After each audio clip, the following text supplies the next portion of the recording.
name's James Atherton, and I'm the voicer from Nicholson's, who's been responsible for the restoration and the total work on this beautiful Father Willis organ here in the old High Church in Inverness. And tell me what a voicer is. A voicer.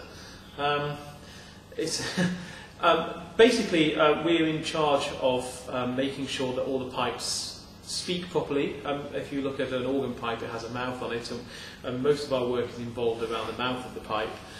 We are basically making sure that the wind is directed into the resonator, and that the wind is coming in through a tip hole, and we can make it louder or softer by giving the pipe more wind or less wind.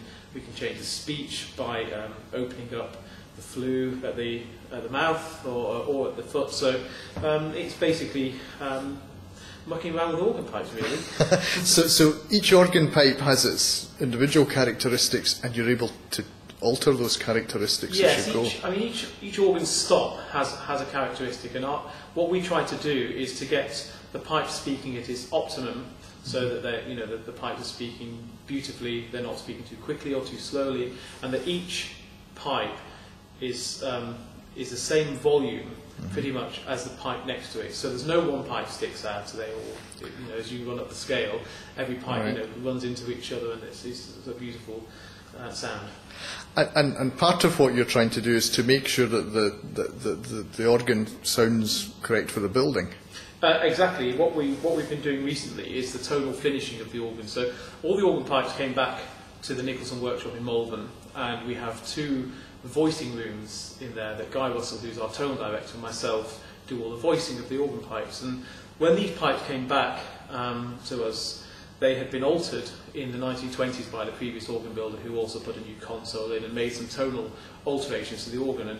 And what our job was, really, was to bring the old sound of the organ back to life. It all sounded very dull. Of course, a lot of them were dirty, but they had actually changed the identity of the organ. What was the effect of the changes that they'd made, and what is it that you're then producing that's different? Well, they had changed the way that the pipes were speaking, so there was less wind going into them and producing a much duller sound, which was the style of the day in the 1920s, 1930s. I mean, when the organ was built in 1892, Father Willis built very small organs, sort of multum in parvo. They were quite strident, they were brilliant, they had beautiful flutes, everything blended, and everything had something to say. And when the pipes came back to our workshop, they didn't blend, none of the choruses blended. They had tried to get too much sound out of some stops, not enough out of others. They tried to change the character of the organ. And so what we had to do was to find out what the original sound was, what each pipe was doing. And it was quite interesting that whilst working on the pipes and opening them up and cleaning them, it was almost as if Henry Willis was standing behind me, sort of saying, okay, yeah, a bit more, that's it, that's right. And everything I was doing just seemed to happen very easily. Sometimes it's not like that.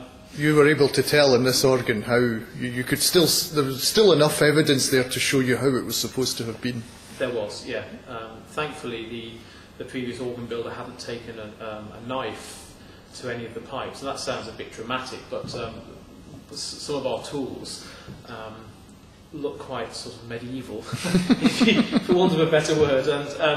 And we do, to alter the sound of some pipes, or to make them speak in the first place, we actually use knives to cut up, to cut the right height of the mouth, and so that they speak, how we want them to speak. And very often when pipes have been revoiced, a voicer will have taken a knife to them.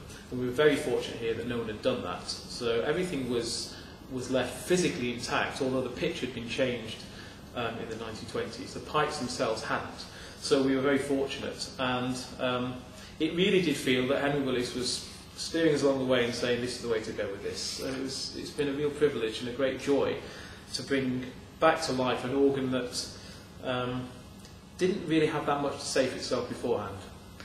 And you've enjoyed that process of being able to go back and making the organ sound as perhaps Willis would have wanted it to sound. Yeah, exactly. That's the great joy of of my job. It's great fun, of course, to be voicing brand new pipes and putting your own stamp on them and to make them sound how you'd like them to sound.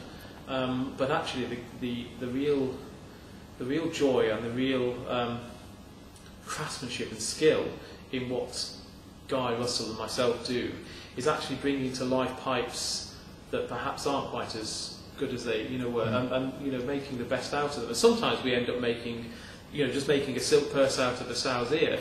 But in this case, it hasn't been that. I mean, they're marvellous pipes, beautifully built, beautifully voiced in the first instance. So it was really just, it was a bit like when a great masterful painting, one of the great masters has been restored, and you take the varnish off and bring all the colours to life, and all of a sudden the picture comes to life. And that's what we've done here with the organ. That's great. Thank you very much.